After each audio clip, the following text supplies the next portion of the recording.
Hello and welcome to Airgun Hub. Today we're going to be looking at the FX Wildcat. This is going to be a combined video on the Airgun Hub and Sports Guns YouTube channel, so you can also go across to the Sports Guns YouTube channel and find this video on there as well. Enjoy!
So as you probably guessed by now, we're going to be looking today at the FX Wildcat.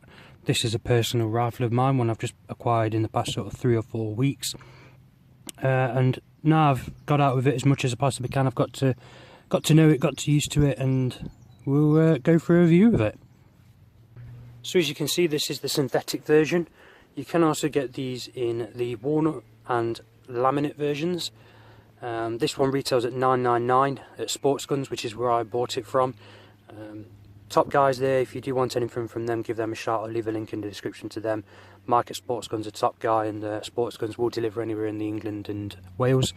I'm not endorsed by them or anything, I just thought they deserve the shout out because I always get top quality service from them. So yeah, $9.99 for the synthetic version. I believe the walnut is about $11.50 to $1200. And I think the laminate's about $1400. So the laminate and the walnut do command a lot higher price over the synthetic. But as you can see, this is the synthetic version.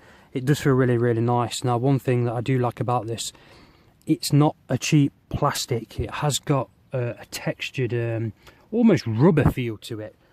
It helps with grip. I can imagine if you had wet hands or anything like that. With a normal synthetic stock, you might feel a bit slippy or hard to hold, whereas with this having almost like a rubberized texture on it, it's really grippy.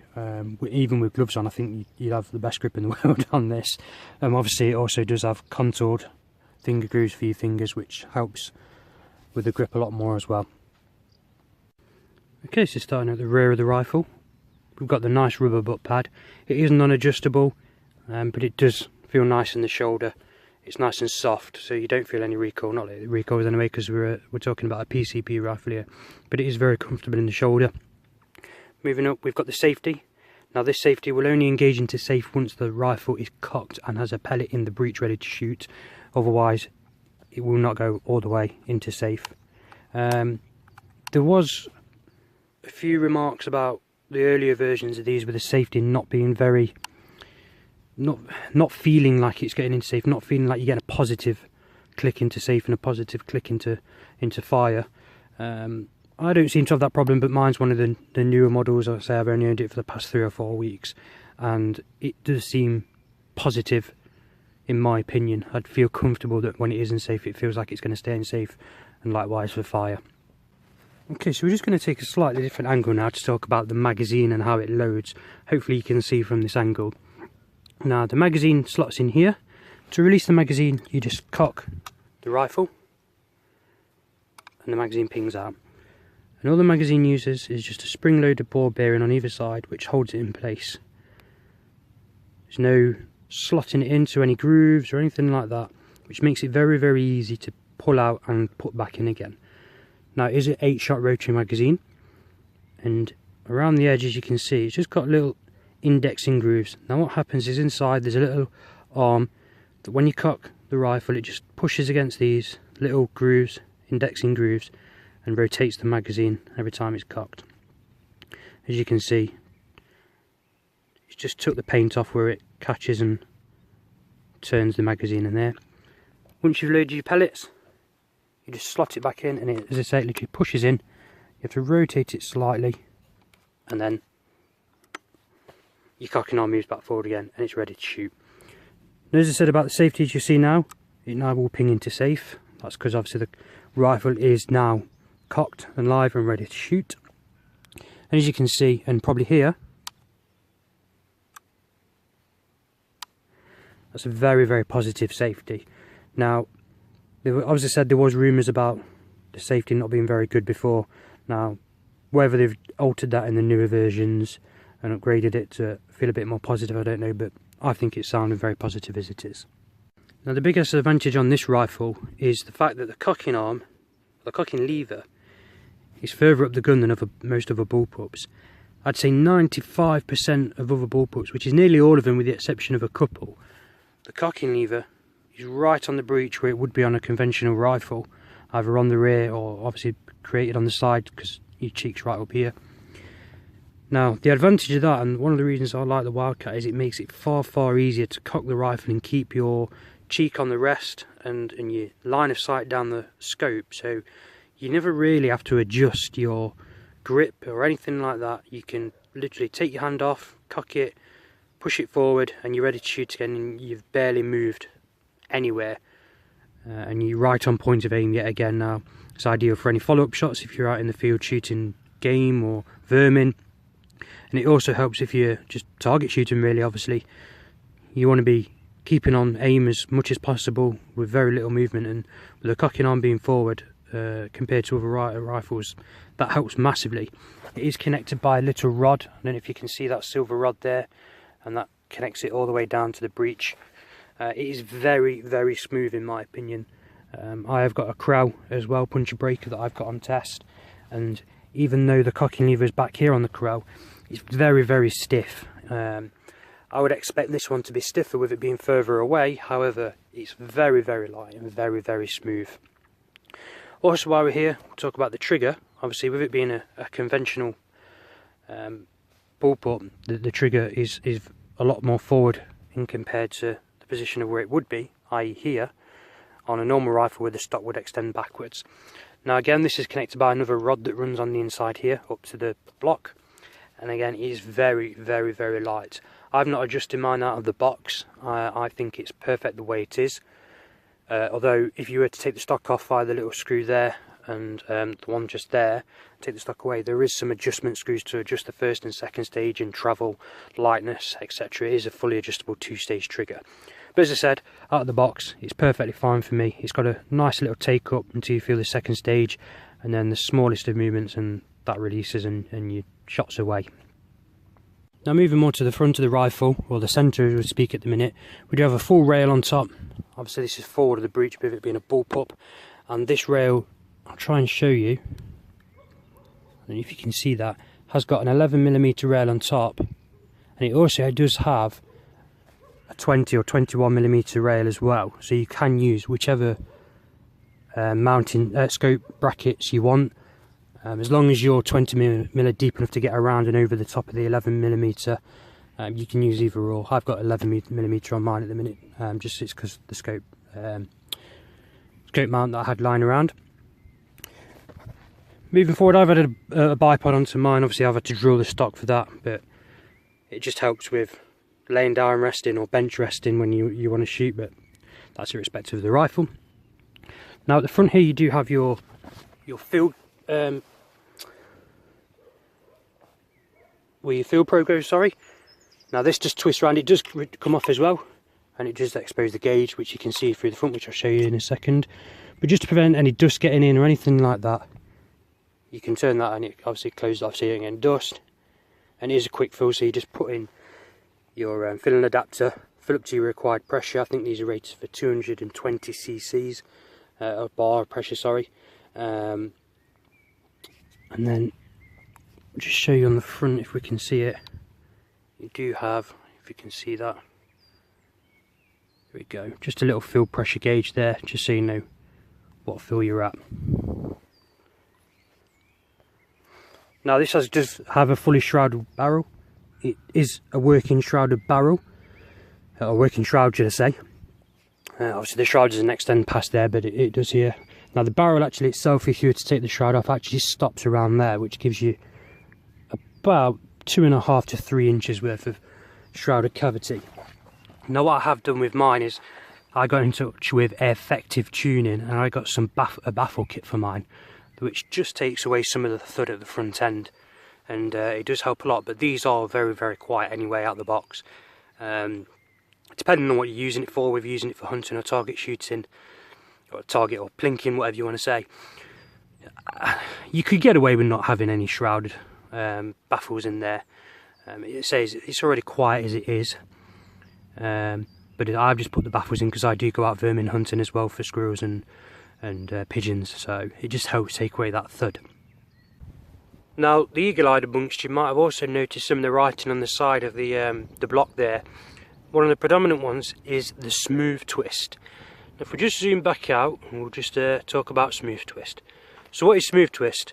Smooth twist is a technology that's being used by FX air guns, and what it effectively is what it says. The barrel itself is a smooth bore barrel right into the last 2 or 3 inches, which then the barrel itself, not the internal barrel, but the whole barrel is twisted, which adds what would effectively be the rifling of the barrel.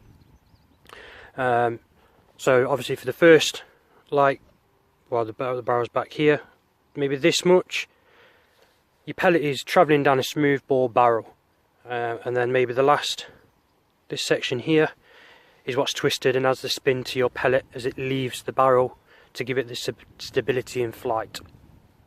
It's a new technology, or a relatively new technology, that FX are implementing into all their air guns.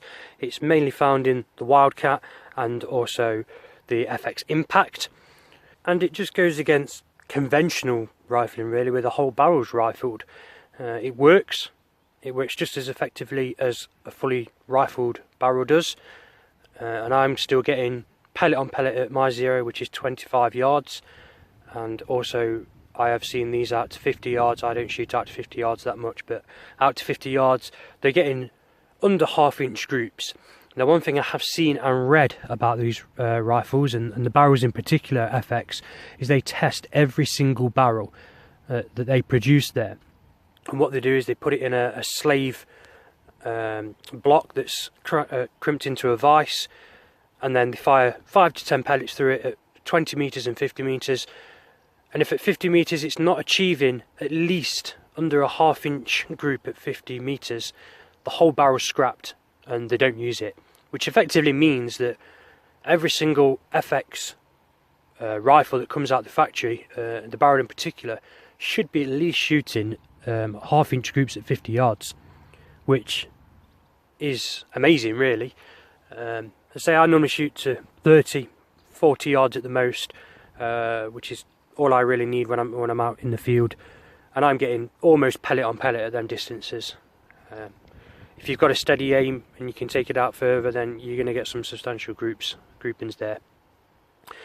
One thing to also take note of these rifles is they use a floating hammer, or a free floating hammer, and what that effectively is unlike other air rifles that use a hammer that's always under spring tension. So when it's not cocked, it's still under spring tension and it's being pushed forward. When it's cocked, obviously the hammer comes backwards and it's under spring tension. When the trigger's pulled, it flies forward and stays under spring tension. Now what this means is when the hammer flies forward, you're getting hammer bounce, and that bounce is hitting the valve over and over and over. Now your initial hit obviously releases your air used to fire the pellet, and then each substantial or bounce after that, you just get a small release of air every single time.